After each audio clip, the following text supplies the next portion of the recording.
अर्कोलाई बताउने मात्र हो खासमा त्यसमा अनुभव भनेको केही पनि हुँदैन त्यही कारण अनुभव पाउनको लागि त हिजो मैले भन्छु आफैले अभ्यास गरेपछि मात्र त्यसको साँच्चै सार के हो भन्ने बुझ्छ नत्र त यो मैले बुझाएर शब्दले बुझाएर चाहिँ तपाईहरुले सबैमा अनुभव आउँदैन यसले चाहिँ यस्तो रहेछ भन्ने बुझ्ने हो जस्तै हिजो चिनीकै कुरा गरौँ हामी चिनी खायो भने गुलियो हुन्छ भने सबभन्दा मैले खाएर चिनी गुलियो छ भने त तपाईलाई मैले बताएँ नि तर त्यो चिनी गुलियो कति छ भने तपाईँ आफैले लिनु भएर त्यसको के गर्नु फिल गर्नुपर्छ है हो फिल गर्यो भने थाहा हुन्छ नत्र त अब सब थाहा हुनेले त बताएपछि नि यस्तै हुन्छ होला मतलब कल्पना मात्रै गरेर बसेर त्यो कल्पनाले हामीलाई केही पनि गर्दैन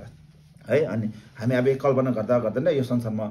के भने बहुतारिएको नि त है खरख्याम भनेको त्यसरी हो क्या अब आफ्नो मनको कुरा सोच्छ मनको कुरा मनले त के कल्पना गर्ने नि त त्यही कारणले मनको कुरा नसोचेर मनको बुद्धिको कुरा सोच्नुपर्छ मनभित्र के छ हाम्रो सेरप छ बुद्धि है हो त्यो बुद्धिको कुरा सोच्यो भने हामीलाई बुद्धिले डराउँछ कहाँ हो बुद्धि प्राप्त गर्न अनि मनले कहाँ डराउँछ यही संसारमा बहुतारिने काम गर्छ है हो त्यो कारण हामीले मनको के रहेछ स्वभाव चाहिँ चिन्नु भयो नि त है मनको स्वभाव चाहिँ बुध नै रहेछ होइन स्वयं त सत भयो भने हामी कसो हो भने अब एउटा उदाहरण दिन्छ है अब हाम्रो मनको स्वभाव चाहिँ घाम जस्तै हो घाम चाहिँ जहिले पनि के हो उज्यालो टल्केर आउँछ नि घाम कहिले पनि अँधेर आउँछ आउँदैन त हो हाम्रो मनको स्वभाव त्यही हो तर भए तापनि हाम्रो के हो एउटा हुरी बतासको कारणले एउटा मौसम बिग्रेको कारणले के हुन्छ भन्दाखेरि बादलहरू आएर के हुन्छ घामलाई छेकिदिन्छ है घामलाई छेकिदिने चाहिँ के हो हाम्रो पञ्चविष क्लेशहरू छ नि है क्लेशहरू त धेरै छ त्यो भित्र महत्त्वपूर्ण हो पञ्चक्लेश है पञ्चक्लेश रिस राग ड के अरे मोह अनि अविद्या यिनीहरूले के गर्छ भन्दाखेरि यो चाहिँ हुरी बतास आएर बादलले छेकिदिएको छ हाम्रो है मनको स्वभाव चिन्ह अनि त्यसले छेक्दाखेरि पनि खास भने बादलले छेकिदिँदा पनि घामको स्वभाव हराउँछ घामको किनार होइन घामको रश्मि घामको प्रकाश घामको चाहिँ आफ्नो के छ नेचरल चाहिँ हट्न सक्छ छेकेरमा हट्न सक्दैन नि त हो त्यस्तो के भएको छ भन्दा हाम्रो मनको स्वभाव चाहिँ अहिले हाम्रो के हो पञ्चक्लेशहरू यस्तो धेरै छ त्यसले चाहिँ के हो ढाकिरहेको छ छेकिरहेको छ है तर पनि हाम्रो मनको स्वभाव त हट्दैन नि त हो त्यही कारण अब त्यो हटाउनलाई के हुन्छ भन्दाखेरि अनि अब हुरी बतासहरू आएर है केही हुरीहरू आउँदाखेरि त्यो बादल सबै के हुन्छ बादललाई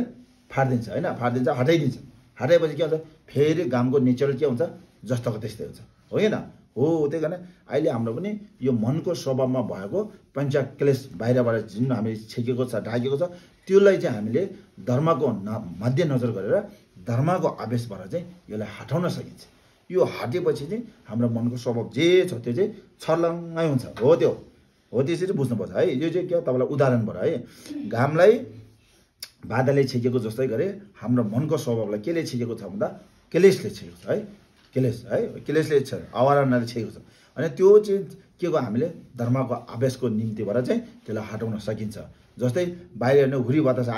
हुरी आएको कारणले हावा कारण के हुन्छ भने बादललाई हटाइदिएको जस्तो अरे हाम्रो मनको पञ्चक्लेशले हामीले मनको स्वभाव चिनेर हामी आफैले हटाउने हो कसैले हटाउने छैन फेरि है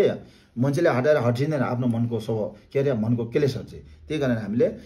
बाहिरी चिजबाट भौतिक चिजबाट हामीले सुख लाभ गर्छ तर हामीले शान्ति पाउँदैन भन्ने कारण त्यो शान्ति पाउनको निम्ति के गर्नुपर्छ हाम्रो रिस राग डा मोह यसलाई चाहिँ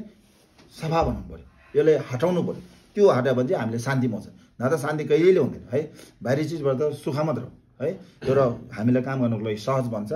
तर हामीले शान्ति पाउने शान्ति भनेको के हो शिवा भन्छ शिव भनेको हिजो जम भन्यो नि जुन जम्बी याङ भन्यो जम्बी जम किन जम्बी याङ भन्यो जम भनेको के हो रिस राग मोह डा यो सबै यो नम्रता भइसक्यो अब